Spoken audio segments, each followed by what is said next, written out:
So it's a fine balance between pushing for adaptations and getting the recovery time. And the recovery time is more important, because that's that's where the adaptations occur. That's where you get better.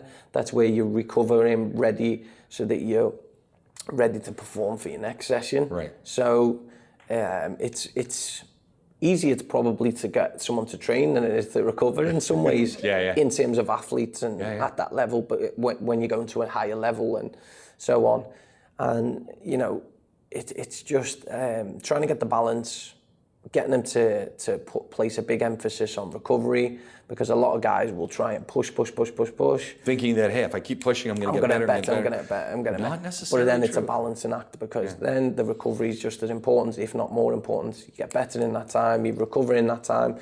So the guy trains smarter, not harder. Right. Very way to look. The best way to. There we go. Train smart, not hard. Train smart, not hard. So I might train one day. The next day maybe I have a rest day or an active recovery day. The next day I train, I have an active recovery day. I train, recover. That's a nice way of doing it. Or you go lower day intensity, moderate day intensity, high intensity, rest day. Low, high, low, mod, high, and you sort of periodize it so that you get a progressive overload from day to day. Okay.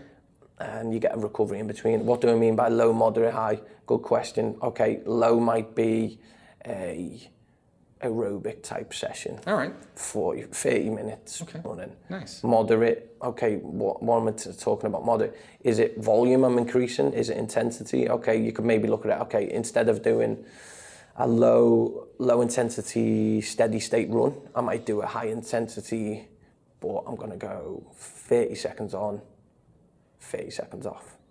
Then the next day, okay, I want to do it one more time into a high intensity, and then it's going to be 30 seconds on, 15 seconds off.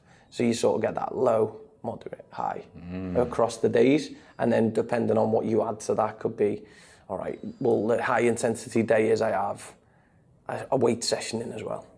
I have, you know, a HIIT session, I have a weight session, and you know in your own body what's going to be low, what's going to be moderate, and what's going to be high, you know, and it's just adding on volume, reps, less recovery time, and you can progressively over it. I find for me, if I put it on the calendar and sort of chart it out, saying, okay, this is where I'm going, mentally I start preparing for it, and I realize, okay, this is what you're going to be doing.